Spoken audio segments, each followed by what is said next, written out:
You're now listening to the Fantasy Filler Podcast, where we put you in the driver's seat every week, all year long. In the NASCAR racing world, from top news stories, latest results, and best fantasy lineups, we'll have you up to speed and out in front before the drop of the green flag. So let's dive in with our host, Vanilla Wafers.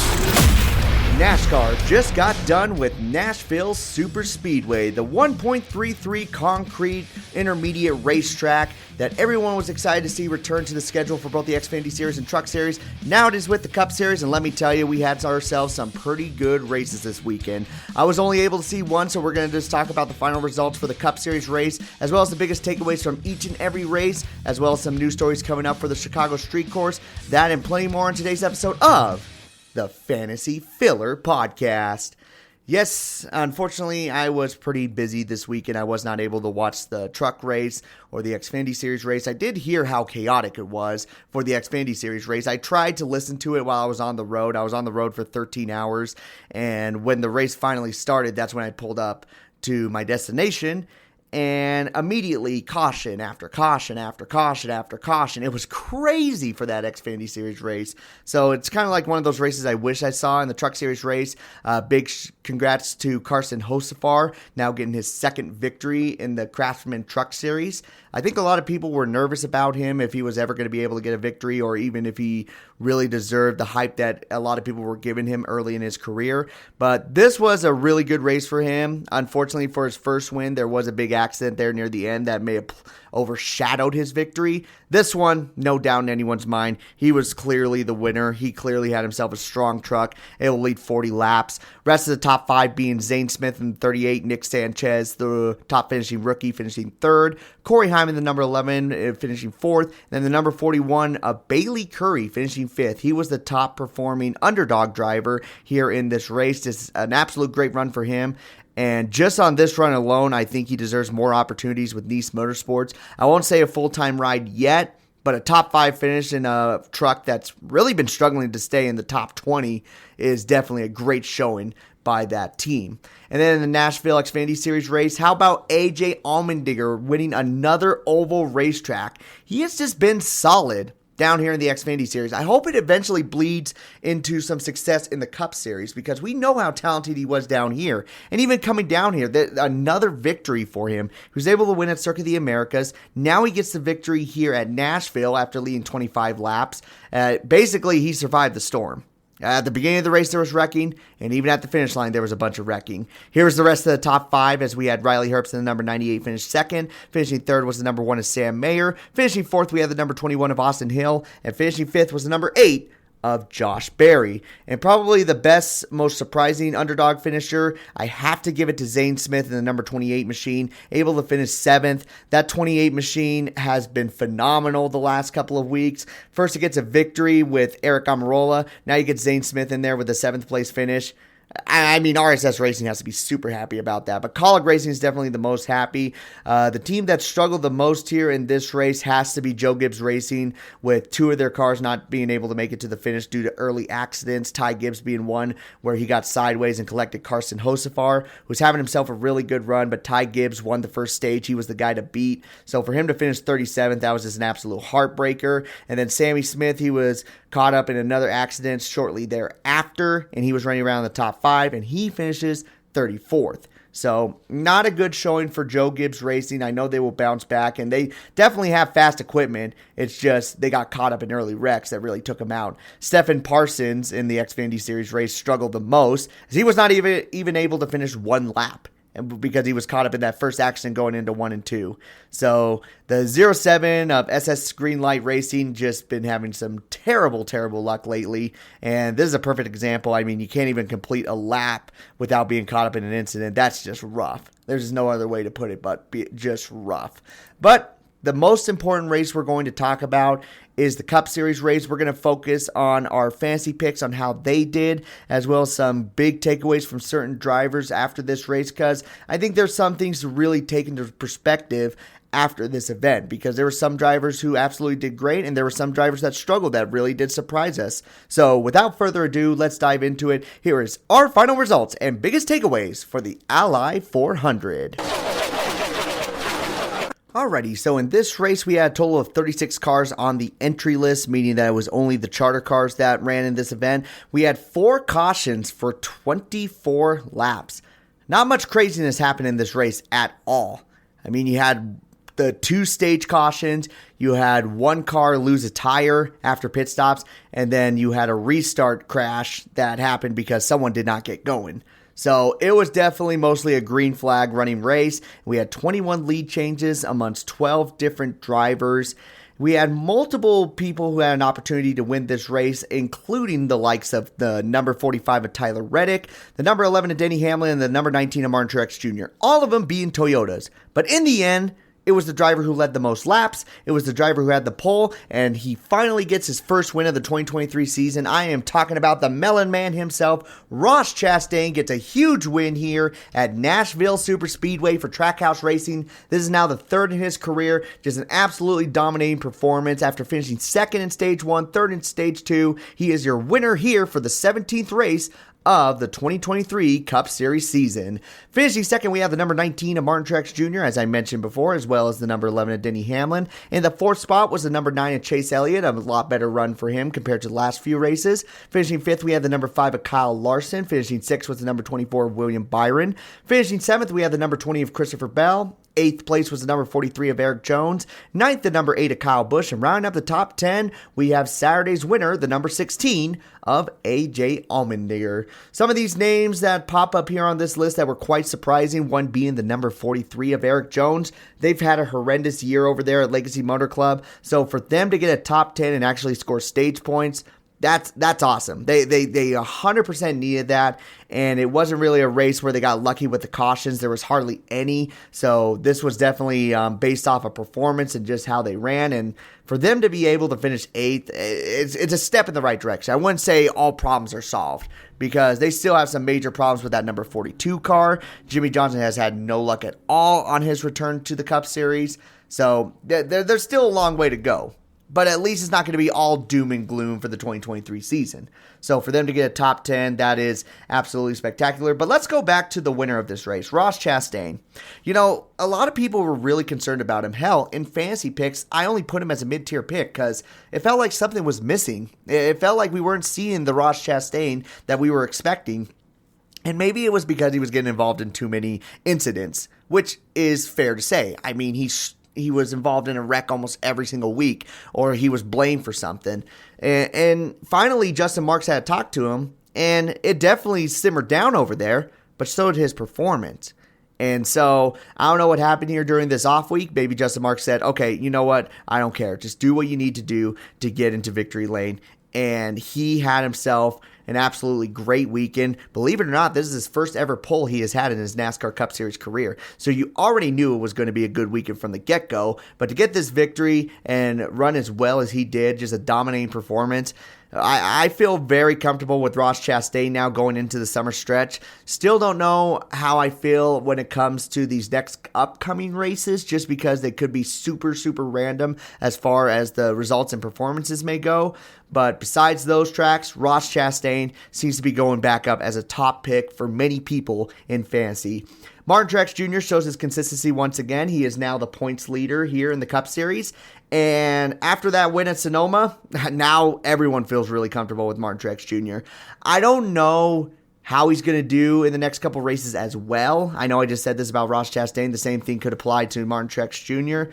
But at the very least, he has a lot of momentum. And for him to score 51 points here, you know, a lot of people were thinking, this could be the end of Martin Truex Jr. He might be done. Well, him and Jamie Small have found something together. They have been able to get now 3 victories here this year.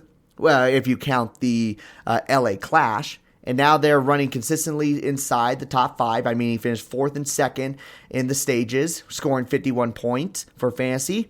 I mean, that's a great performance for that number 19 team, and it keeps people more comfortable with keeping him as a top pick, as well as Denny Hamlin, the number 11. He was right there in the mix. He was able to win one of the stages. He led 81 laps. I mean, yeah, Denny Hamlin struggled at Sonoma because he got caught up in a mistake going down the front straightaway at Sonoma, but he had himself a really fast car, so there's no stopping that number 11 as well. So Joe Gibbs Racing has two really strong drivers in that number 19 and in that number 11.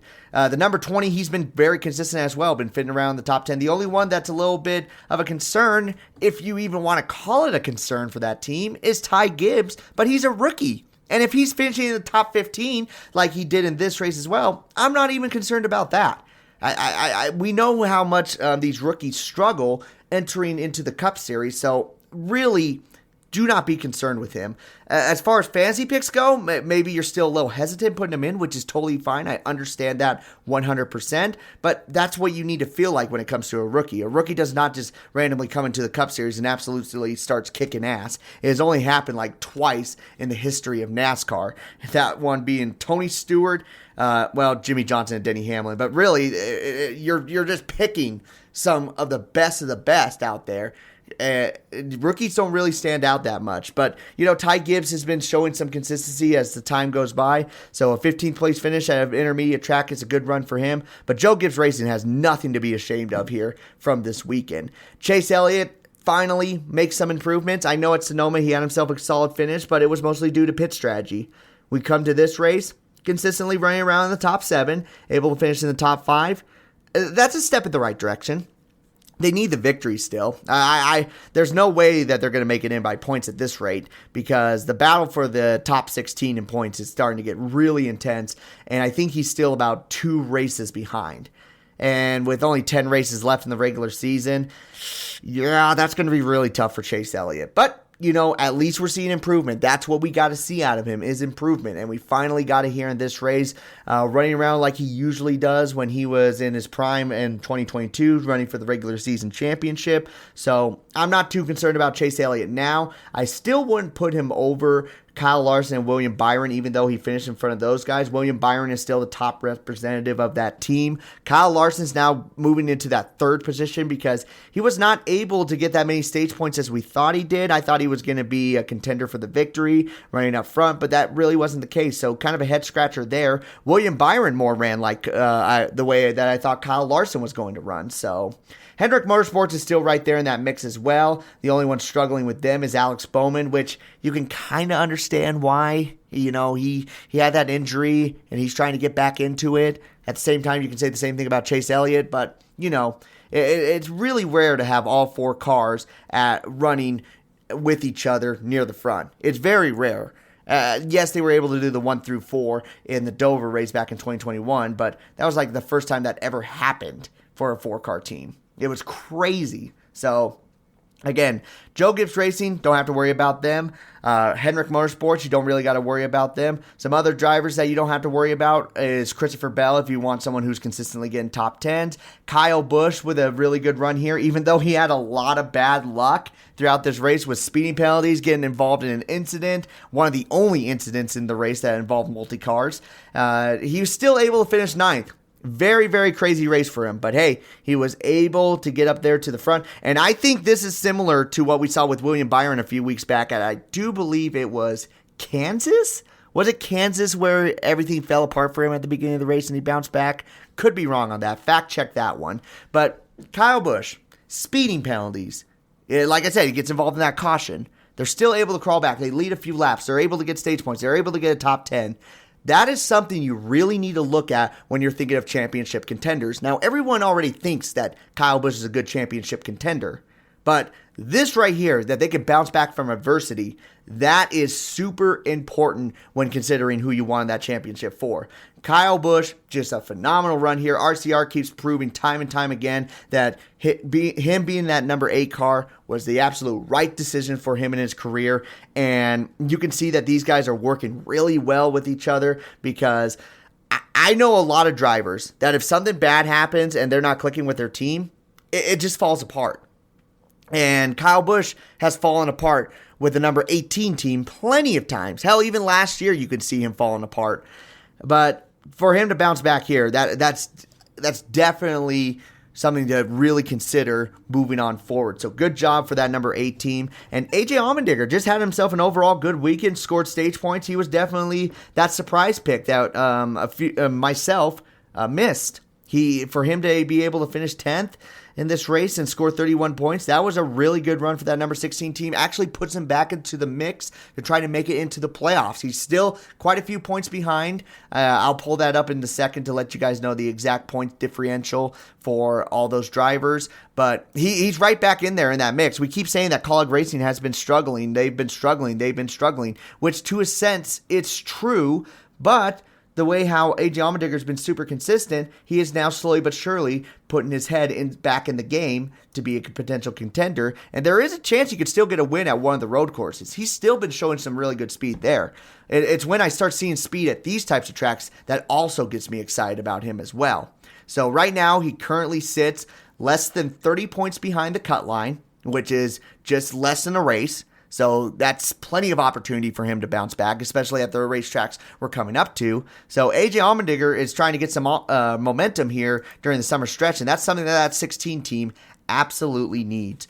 Let's look at some of our other picks that maybe did not fare out too well for us. First one being the number 4, Kevin Harvick. Stewart-Haas Racing just struggles once again, and gosh, I was hoping that him and Ryan Preece were going to put on some good performances, but it just did not happen. Yeah, Kevin Harvick was able to get stage points.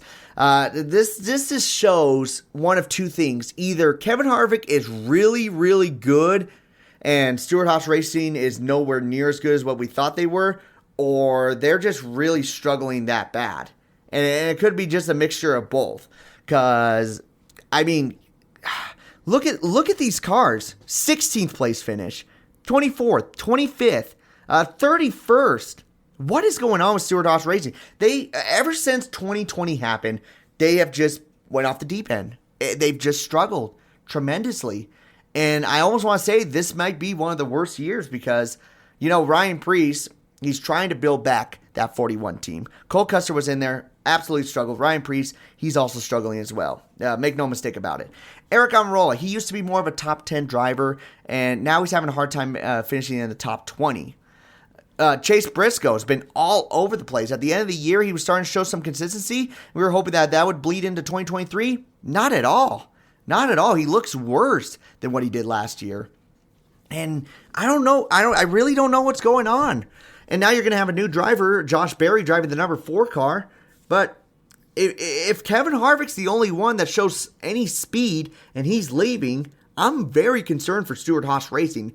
Extremely concerned. Because we know Kevin Harvick is a top-tier veteran. So he's going to make the most that he can out of equipment. Josh Berry, very talented driver. I don't know if you can put him at the same level as Kevin Harvick. You can't. You absolutely cannot. So I'm hoping that maybe this was just a bad race for them, that they can move forward. But it's been like that all of 2023. I don't know what to really think about these guys anymore. And Kevin Harvick, I've been using him as the top forward for quite a bit now. I think it's time to kind of let go of that because Stewart-Haas Racing is just struggling way too bad. Down here in the pretty good category, we got the number 22 of Joey Logano. Joey Logano, once again, it looks like he's back into form that what we saw in April and May. Just not really showing that much speed right now. Been running around in like the 15th to 20th position. Don't really like that too much. He's definitely the biggest wild card when it comes to drivers. So that's a bit of a concern. And Ricky Stenhouse Jr., I expected way more out of him. We thought he was going to be running around inside the top 10. He showed the results in the past. He's been showing the results recently. Just did not pan out the same way as we expected here in this race. He had some very exciting battles going on during the race, but unfortunately, it didn't really lead to him having a phenomenal result. I mean, finishing 22nd, one lap down, not something to be super proud of. So it is what it is there. I still don't want to give up on Ricky Stenhouse Jr. He is still a fun person to rely on, especially when you are trying to save some other drivers. If he is able to bounce back again and finish inside the top 10, I think Atlanta could be a really good run for him. I really do. So still keep Ricky Stenhouse in the back of your mind. It was just a really bad weekend for him for sure. Our gamble picks were mostly shut out this weekend. I hate to say that. Daniel Suarez, he did all right. He finished in the 12th position, 25 points. Maybe we were expecting him to be right up there with Ross Chastain. The only problem was he was running a backup car. That's obviously going to affect you here in this race. So that was a bit of a bummer. But he was still able to crawl back and finish 12th. So at the very least, he was still able to be a reliable source if one of these guys did not pan out for you. Michael McDowell, the number 34, nowhere to be seen. Easy come, easy go, as I would say for him. Ryan Preece, we just talked about Stewart Haas Racing and their struggle. Austin Dillon with a 13th place finish. Not bad. Steps in the right direction. Not great either, but still not bad. That's definitely a good little garage pick. And then Corey LaJoie was able to finish in the 20th position. At one point, I thought he was running around in the top 15, so I got very excited. But it just did not pan out for him that well. What are some things to be happy about with this race going on forward? One, first off, is NBC Sports is now back, and it just felt like a really good experience once again. You felt the excitement in the commentary crew. It was just overall a better experience, so I'm really excited to see what they do for the next for the rest of the year. I almost said next few races, excuse me on that. But they already off the get-go, it feels like a more comfortable experience for a NASCAR fan. So that is something to be excited about. Another thing to look forward to is still, even though this was a long green flag running race, there wasn't that many cautions at all, you still had multiple drivers who had an opportunity to win this race. And you had opportunity for drivers to bounce back. I mean, we were talking about Kyle Busch with his incident. He was still able to bounce back, as well as Alex Bowman, who got caught up in an incident, which we will talk about that here in a second. But multiple people had a shot to win this race, so it wasn't a prediction, or it wasn't a slam dunk on who you thought was going to win the race at the very beginning. You couldn't point at a driver and say with certainty, oh yeah, he's going to win the race. And that's something I can always appreciate about this next gen car at intermediate tracks. It's still showing that. It's not showing something like we saw at Las Vegas, which a lot of people were worried about. Believe me, I was. But here in this race, you had multiple drivers with an opportunity to win, and I really can't ask for much else. And the restarts, too, I remember for like 5 or 6 laps straight, you had Denny Hamlin and Martin Truex Jr. duking it out side by side. That was fun. That was a lot of fun. And just good, clean racing like that. If we can find a way to keep those cars more side by side like that, which they're starting to do it a lot more often, I mean, I'm always going to be excited to watch races because, man, that is the best style of racing. And if we would have saw that there near the end, if there was a green flag or a green-white checkered, and they were running side by side, there wouldn't have been anyone sitting down either at the racetrack or at home. They would have all been standing up. So, good racing product, good production. The one thing that is going to be a down from this race is the incident that we're talking about involving Ryan Blaney. Unfortunately, Ryan Blaney finished 36th in this race. What happened to him? Well, on a restart, there were some cars that stayed out, and the one who struggled the most on the restart was the number 6 of Brad Keselowski. It looked like he missed the gear. It just tremendously bad. And a lot of people got bundled up there on the bottom, which caused multiple cars to spin out, and those multiple cars were Alex Bowman, who made contact with Kyle Busch who made contact with Ryan Blaney, and Kyle Busch and Ryan Blaney get sideways. Kyle Busch doesn't hit anything. Good. Ryan Blaney tries to correct it and goes straight into the inside wall, one of the only parts of the racetrack that does not have safer barrier, which brings up the conversation again of why don't we have safer barrier around the racetrack? Well, that's a spot that no one really thought of. Let's be honest here. You don't really expect people to be hitting the wall right there on the exit of pit road. It just doesn't happen. Unfortunately for this case, it did. And definitely what NASCAR is starting to learn is it doesn't matter if you never see a car over there. If there's not safer barrier there, there is always a chance that a car will hit that wall. It happened with Jeff Gordon multiple times. Like I said, here with Ryan Blaney. I know Denny Hamlin in California a few years back. That happened to him. It broke his back. I mean, this safer barrier is definitely to the point where it needs to be all around the racetrack. I know it's super expensive. I understand that. But I'd rather see them rise tickets up slightly to add safer barriers all around than watch a casualty out on the racetrack. And I think everyone can agree with that. Or a career ending. I mean, what a damn shame that we lost Kurt Busch due to an injury. That's one of the saddest things ever. They've been able to fix that. Well, Ryan Blaney, he was hurting after that wreck. Thank goodness it doesn't look like he's going to have to sit out or anything. I don't think he's going to have a concussion, but we'll have to wait and see because we thought the same thing with Noah Gragson. Turned out he did. We'll wait and see, but I don't ever want to see drivers get out of the car hurt like that. I really don't. So that's definitely a down on Nashville's part, but like I said, at the time, no one really thought that anyone was going to hit that. Honestly, it's just one of those spots that no one thinks about. But they will definitely bring up the conversation of safer barriers being around the entire racetrack on both the inside wall and the outside wall. I don't have too much complaints about this race at all. Some races do need cautions and some races don't. This was one of those races that did not need a caution. I think the only one who was begging for a caution was Tyler Reddick because he lost a tire after the exit of pit road, which is more than likely going to lead to a suspension for one of the team members. But there's a kind of a kooky rule that happened there. They said the tire came off on pit road. It technically did, but at the same time it didn't. Like, did anyone else notice that? The tire came off out of the exit of turn 4, but it didn't fully come off until it came to rest right next to pit road. If that wall was not there, that tire would have came right back out on the racetrack. So, what? Does that mean if a tire is lost on the front straightaway at Talladega, it smacks the fence and goes flying towards pit road, it will be considered a tire lost on pit road? Maybe I'm really overthinking this. Maybe I'm just complaining about it, but I don't know. I felt like that was as clear-cut as day, a 2-lap penalty for a loose tire. I really did, but apparently NASCAR did not see that, so it could be one of those things in the rule books that teams will have to really consider here moving on forward, especially if they need a caution. I don't know. I really don't know.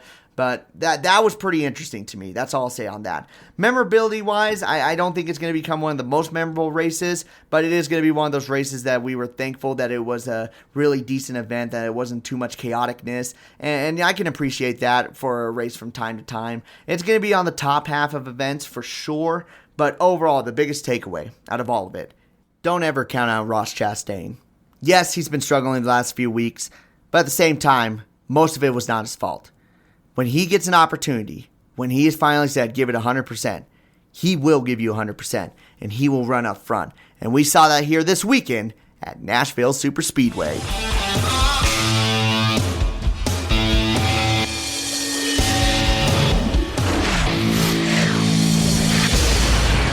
That will conclude the final results for today's episode, guys. Thank you so much for listening. As far as our fantasy league went, I was really excited to share this because holy crap, guys. Incredible work by a bunch of you guys. We had so many people score 200 plus points. 32 out of the 74-man league was able to score 200 plus points. Not only that, some of the highest scores that I have ever seen. Let's go through the top 3 as always. Unfortunately, I'm not one of them. I thought I got top 3 because I had the top 5 on my fantasy roster. I was like, yeah, finally, I get to represent myself. And I finished 5th. I'm like, damn it. Really? You guys killed it that well? Hell yeah, good job for you guys. In the 3rd position, we have Mechanical Manny, 33, scoring 271 points. But the winners who scored the maximum amount of points, I'm almost certain that they did, was Fast and Turn and Chief Joe Coog, both scoring 286 points. Never seen that many points in my life. Big congrats to you guys. You guys absolutely killed it. Phenomenal job. You definitely deserve that shout out here this weekend because you guys had yourselves the perfect fantasy roster. You guys had the featured matchups correct. Just well done. I think if I would have changed Kyle Larson out for William Byron, I would have been in that mix. And if I wouldn't have screwed up the pick 'em, I think I picked Joey Logano over Christopher Bell. That was a big mistake on my part. I would have been up there in that mix, but it is what it is. I really can't complain about it. I'll take a 5th place finish. After points like that from Chief Joe Coog, Fast and Turn, and Mechanical Manny 33, my gosh, just a phenomenal performance by all of you, so good job. If you want to follow me on social media, look me up on TikTok, YouTube, Instagram, and Twitter. On Instagram, you can look me up at VanillaWafers33. This has all the TikTok videos as well as some extra photos that I like to post to you guys. We're already at 50 followers, getting some traction there, so thank you guys so much for getting that such a fast boost this early. I know those are small numbers compared to what we see on the other channels, but still, I've never seen anything grow that fast on any of my other channels, so I'm really happy about that. TikTok is all the NASCAR trivia. NASCAR therapy might be going away here soon. I don't know. If you unless you guys start messaging me like, no, don't change it, don't do it. But I feel like it's been losing a lot of traction, and it's just been very uncomfortable just doing those ever since the whole Cody Ware thing. But besides that, I do have a lot of NASCAR therapy, NASCAR trivia on there. So if you want to put your NASCAR skills to the test, go check out that channel at VanillaWafers44 on TikTok. Talk to me during race day on Twitter at VanillaWafers44 as well. And then videos will be posted here soon on YouTube, including talking about the safety walls in NASCAR and what led them to this point. I think that will be a really fun video. Not many people, if anyone, has ever done a video like that, so I'm very excited to share that one with you guys when it gets posted. But let's wrap up the episode there, guys. Thank you so much for listening. I have been your host, Vanilla Wafers, and I have been able to take you to the front of the field. So why don't we grab that checkered flag, do some burnouts, and head on out. So you all take care. This has been the Fantasy Filler Podcast.